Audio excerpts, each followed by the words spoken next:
Out of the fog, out of the night, and into his American adventures comes Bulldog Drummond.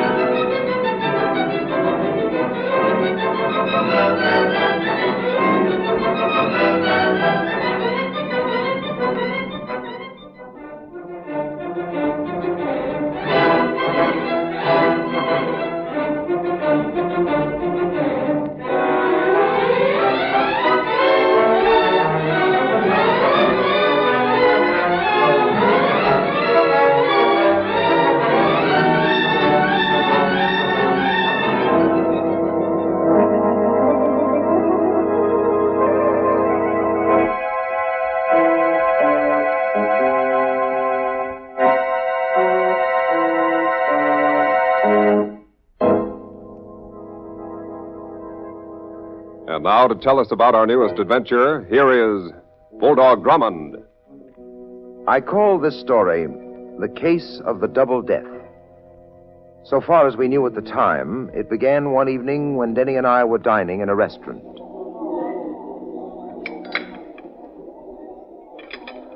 Well, Denny, have you finished? All but this cup of coffee, sir. I must say it doesn't taste very good, but I'll finish it from force of habit. Well, suit yourself, Denny. Waiter. Right with you, sir. Yes, sir. Will there be anything more? The check, please. And quickly, if you don't mind, I'm catching a train. Right away. I must say, Captain Drummond, you didn't eat heartily this evening. Not that I blame you, considering that you're going to witness an electrocution. Well, Denny, there'll have to be the required number of witnesses.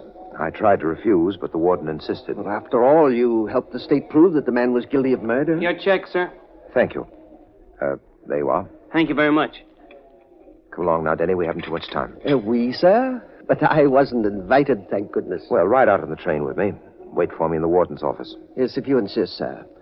Oh, I say, now, where in the world are my bowler and my umbrella? I left them here on this hook. Oh, Denny. Waiter. Yes, sir. We're missing a derby and an umbrella. Yes, a silk umbrella. It can't be replaced, you know. That's too bad. Maybe somebody took them by mistake. They did, they'll bring them back. Can you stop in tomorrow? Yes, of course I can, but how can I go out of here without a hat? Denny, that train won't wait for us, you know. Let's be on our way. Well, if you don't mind, sir, I'll go home and get another hat. I'll catch the next train and meet you in the warden's office. All right, Denny. But wearing a hat is just a habit, like drinking coffee. One of these days, you may pay a horrible price for all your habits.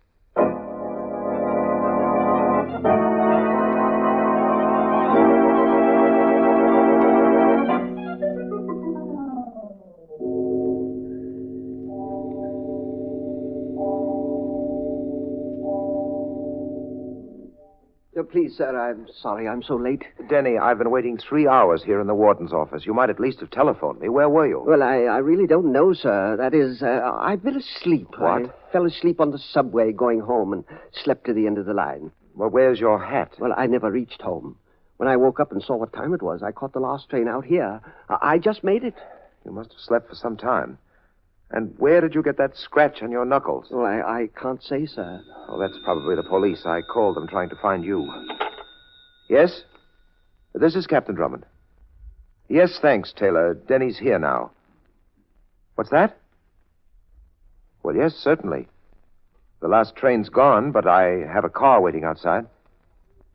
Very well, we'll be there as soon as we can. Was it the police, sir? Yes, Detective Taylor. He wants to see us at once at our house. At this hour of the morning? Something has happened, Denny. Taylor wouldn't tell me what it was, but he said it's important. A matter of life and death.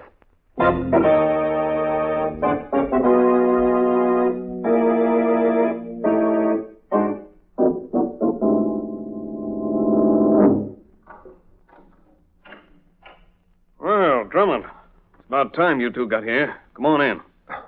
Thank you, Taylor, for the invitation to enter our own house. Come in, Denny. Yes, sir. Frisk him, Tony. Well, I must say I resent this. You know, we All right, find Denny, Denny, never mind. Yes, sir. You won't find anything, Tony. Neither Denny nor I are armed tonight. Taylor, do you mind telling us the reason for this reception? It's a pleasure, Drummond. Tony, show Denny that derby.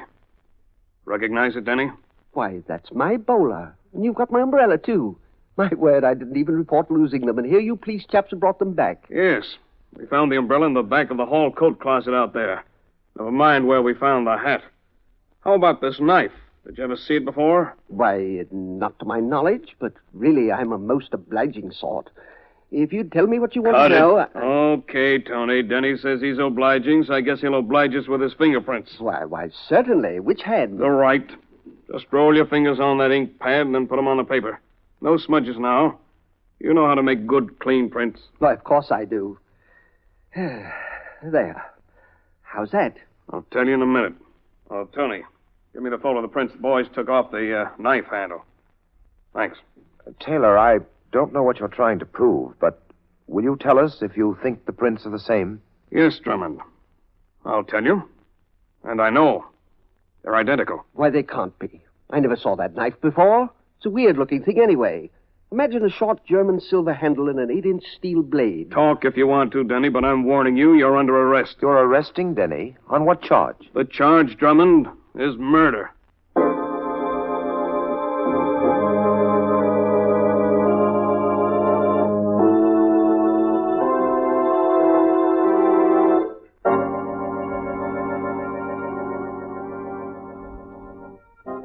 Our story continues in just a moment.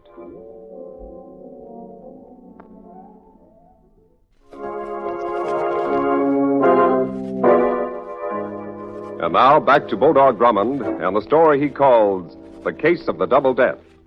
Denny has been arrested on suspicion of murder due to a derby hat, an umbrella, and a strange knife whose handle bears his fingerprints. In Drummond's house, Detective Taylor is ready to take Denny to police headquarters. All right, Denny. Come along now and take it easy. Now, just a moment, Taylor. If you don't mind, I'd like to know the details of this ridiculous situation. Well, seeing it's you, Drummond, I'll tell you. A man was murdered on the street, not far away, knifed. This derby was found alongside of him. But that's my hat. Sure, Denny, we found that out. We woke up the dealer who sold it to you. He knew the initials inside. Said you're an old customer. Why, I've bought my hats there for years. We also found a small bit of umbrella silk in the body's hand. Must have been torn off during a struggle. And I found this umbrella minus the missing piece in your coat closet. But I lost that hat and umbrella this evening. Drummond, can you tell us where Denny was between the hours of 9 and midnight? I'm very sorry, I can't. Of course you can't, sir. I was alone in the subway during those hours, sleeping. That's pretty thin. Got any witnesses? Well, none that I know of. Look, Taylor, may I examine the body? Yeah, sure you can. Tony, I'll take Drummond to see the body. You take Denny to see his cell.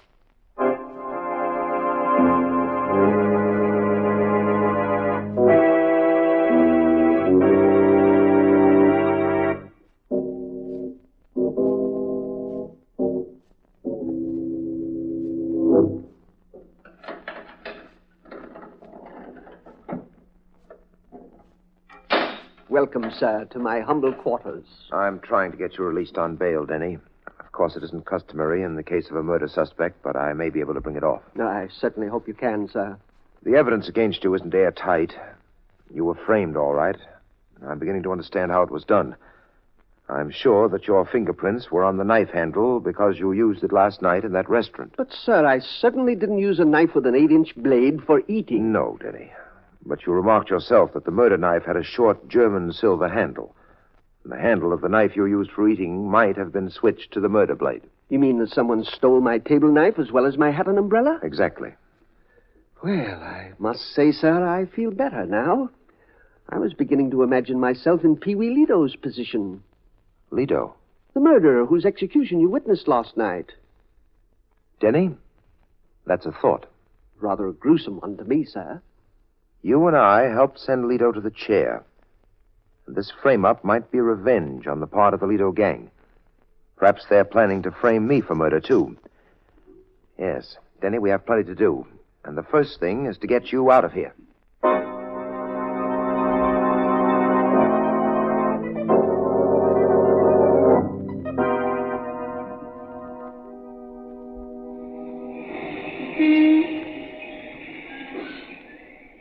Well, there's the restaurant where we dined last night. I'd be just as happy if we found it burned to the ground, sir.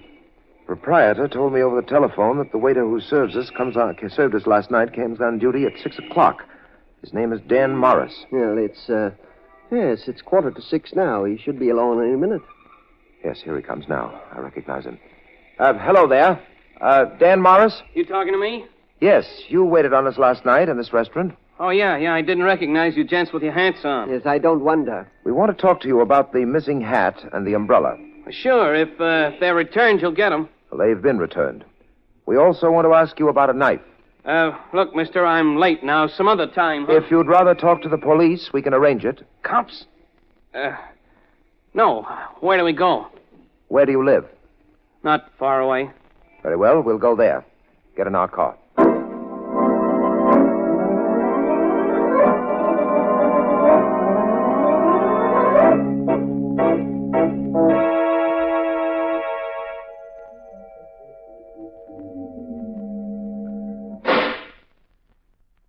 All right, Morris, keep on talking.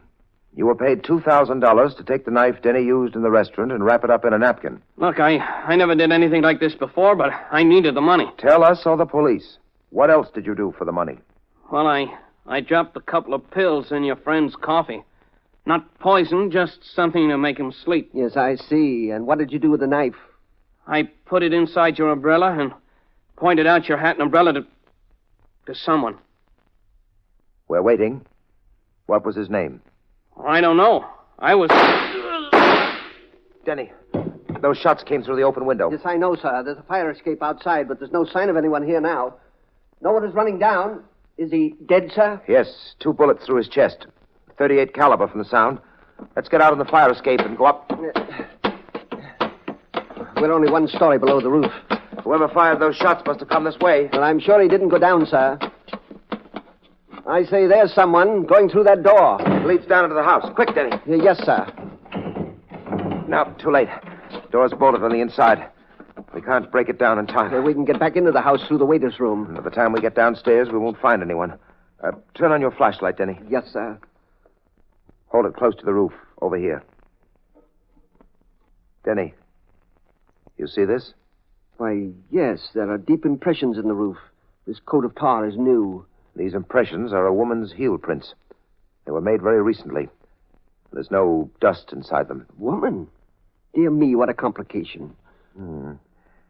Let's get back down the fire escape. Please, sir, I don't understand this at all. What could a woman have to do with this case? You said she was a complication, Denny. But she might be a simplification. Well, here's the waiter's room. I'll look inside. Oh, dear. The body, sir. It's disappeared.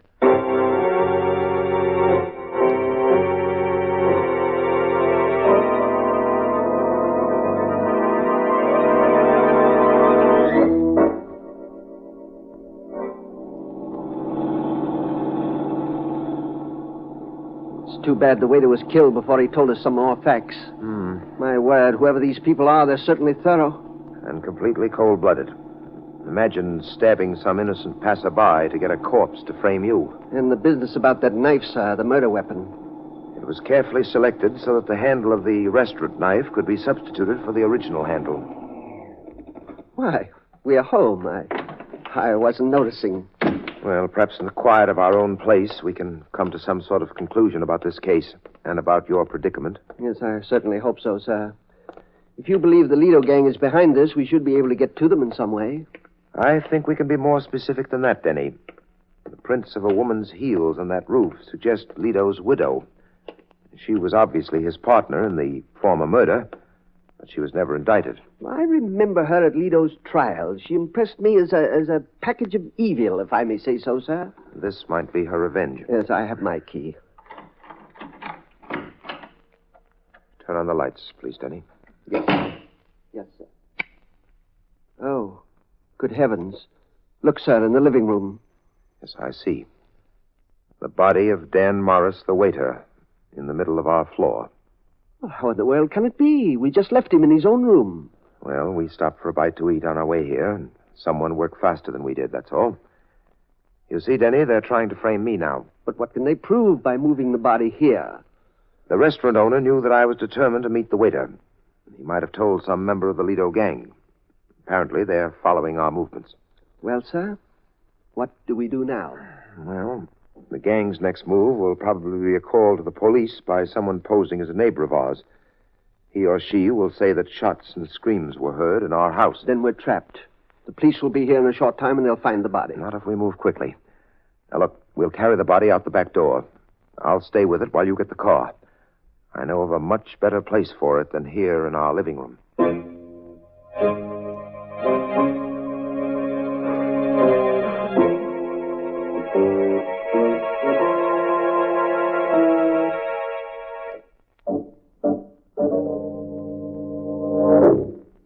All right, sir. The body's quite safe in the back seat, covered with a rug. Get in, Denny. We'll drive on past the house.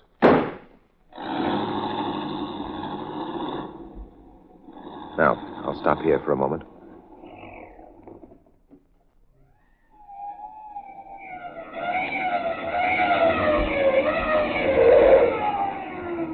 My word, sir, the police didn't lose much time. Their car's pulling up in front of our All house. right, men, this is the place. Come on, Tony, take 2 men around the back. We'll go in the front. Make it fast now. Well, Denny, I think you and I should be on our way Yes, sir, but where are we going? to the waiter's room. And the quicker we get there, the better.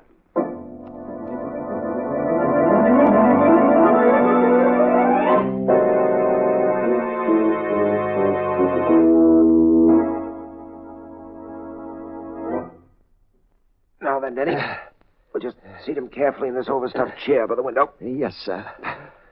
There. How's that? Yes, about right. Oh, this is creepy. He actually looks alive. Drag over that table with the telephone on it. Yes, directly. That's right. Oh, dear. If there's anything that really chills me, it's a dead man with his eyes open. Wait, I'll just put his hands on the table like this. Now, Denny, turn on that floor lamp. It's far enough away. We don't want too much light. Yes, sir. Now, I hope I can imitate his voice successfully. Listen a moment and tell me how it sounds. Yes, go ahead. This is Dan Morris, the waiter. Why, that's excellent, sir. All right, next in order is a telephone call. I'm calling the bar that used to be Lito's headquarters. If this scheme doesn't work, Denny, we'll need a very good lawyer. Well, sir, there's always David Miller. Hello? I want to speak to Mrs. Lito. Yeah. She'll talk to me, all right. You tell her Dan Morris, the waiter's calling. Unless I'm wrong, she's right there. Hello? Yeah, you double-crosser. You thought I was dead, didn't you? That's the way you left me. What was the idea of your boys dragging me off to some strange house? Tell her plenty, sir. Yeah, that's where I came to. I'm home now. Listen, I like money. And this is going to cost you 20 grand. That's right, 20,000 bucks. And if I don't get it, I'll go to the cops and tell them plenty. Oh, that's splendid.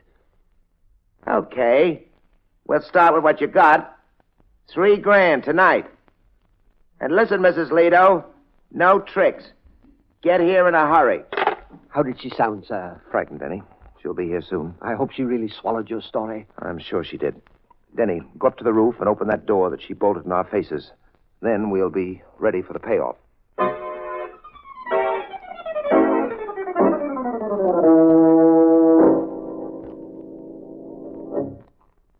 There's a car stopping in front of the house, sir, and a woman is getting out. All right, one more phone call.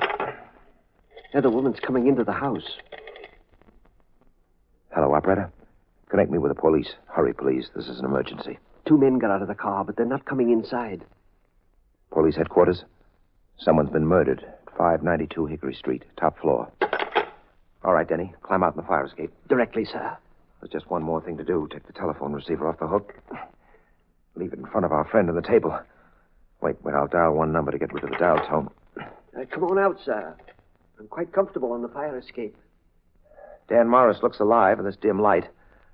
Now, you crouch down out of sight, Denny. I'm staying here behind this chair. The door's opening. Come right in, Mrs. Lito. Keep your hands where I can see them. That's better. You can trust me, Dan Morris. Once was enough. You see that phone? The receiver's off the hook. I just called the cops and told them to listen for gunshots. They can't hear us talk, but be careful of any noise. How do I know you can be trusted? I'm no double-crosser. Now, look, Morris, you mustn't mind the boys. They got jittery and let you have it, that's all. You better get some new boys. Boys who know how to shoot. My shoulder's burning up, but I'm alive. And I'm in this for the money, you understand? Sure. Sure, it won't happen again. You did all right for us. And now you can do all right for me. The first payment is $3,000 in cash. Just put it on the table there. Sure, okay. Get away from that phone. Too late, smart boy. It's hung up. And this time the slugs go home.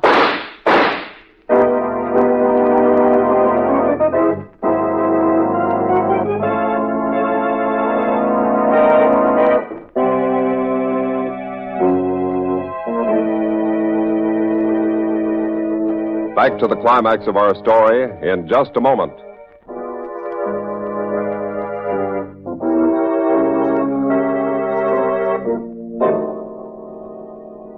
And now, back to Bulldog Drummond.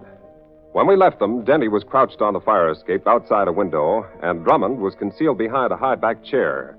Mrs. Lido, widow of a gunman, has just fired 2 shots into the corpse in the chair and rushed from the room. Denny, she's out the door. Please, sir, a police car's just pulled up below answering your call. All right, up to the roof, quick. Do you think she started for the roof, sir? No, she went downstairs. Over to the door, Denny, come on. Here we are, sir. I'll open the door. There she goes, men. That woman with the gun. Get after her. The police saw her on the stairway. She's coming back upstairs now. Get back, Denny. She's coming out here. Hold up, Mrs. Lido. This is the end of the line. Get out of my way. Of course. Ow! My arm. Let go. Let go. You're breaking it. I'll just hold your gun for you. What goes on here? We've got her, Taylor, the murderess. What are you doing here, Drummond? We've been trailing Mrs. Lido. I had an idea that she was the one who framed Denny for murder. Let's go downstairs. Sure. Come along, lady. Take it easy, will you? I'm coming. I'll make it snappy, then. Is this the place, Drummond? Yes, a room occupied by a waiter named Dan Morris. Okay, lady, get inside. Well, you did a nice job on that guy, didn't you? Oh, here's her gun, Taylor. Thanks, Drummond. Let's see. 4 exploded shells. And it looks like 4 holes in the corpse. You don't miss, do you, lady? I'm not talking. Suit yourself. Tony, call the wagon for those 2 guys we picked up out in front. Run them down to headquarters. I'll bring the lady down in my car. Oh, Drummond, will you stay here with the body until I get back with the homicide crew? Yes, of course, Taylor. Denny and I are glad to help you. All right, lady, let's go. And don't try any stunts like falling downstairs. Please, sir, I'm out on bail, you know, and here I am tangled up in another murder case. Well, Denny, now that Mrs. Lido and 2 of her gunmen are in custody, we'll be able to prove to the police that you were the victim of a frame-up. Yes, sir. Of course, Denny, it's our secret that this man was already dead when Mrs. Lido killed him the second time. Yes, naturally. I beg your pardon, sir, but how did 4 exploded shells get into Mrs. Lido's gun? She only fired 2 shots into the corpse. I had to account for the 2 previous bullet holes in the body. I was sure they were .38 caliber. So when Mrs. Lido fired her 2 shots, I also fired 2 out the window from my own .38. They were perfectly synchronized with hers. I only heard the 2 shots. On my way to the roof, I removed the exploded shells from my gun, and when I took Mrs. Lido's gun from her, I found she'd reloaded her gun since the actual killing. So I substituted my 2 empty shells for the 2 live ones. So there were 4 empty shells in her gun to correspond with the 4 bullets in the corpse. Please, sir, did you know what was going to happen? Yes, Denny. I trapped her into killing the same man twice. One way to fight a frame-up is with a counter frame-up.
And now, here is Bulldog Drummond to tell us about next week's story. A testimonial dinner is being given to a noted crime reporter who specializes in exposing rackets. Denny and I meet him, and almost immediately become involved in a maze of murder. One man is poisoned, another hanged, and a third is shot. Denny and I are also marked for killing when we stalk the murderer. I call the story Dinner of Death. Be sure to listen, won't you?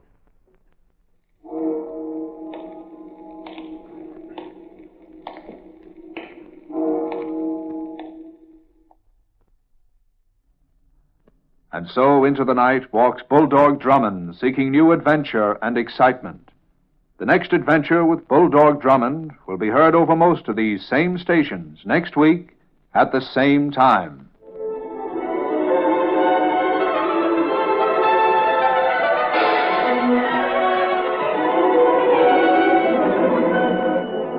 This is the Mutual Broadcasting System.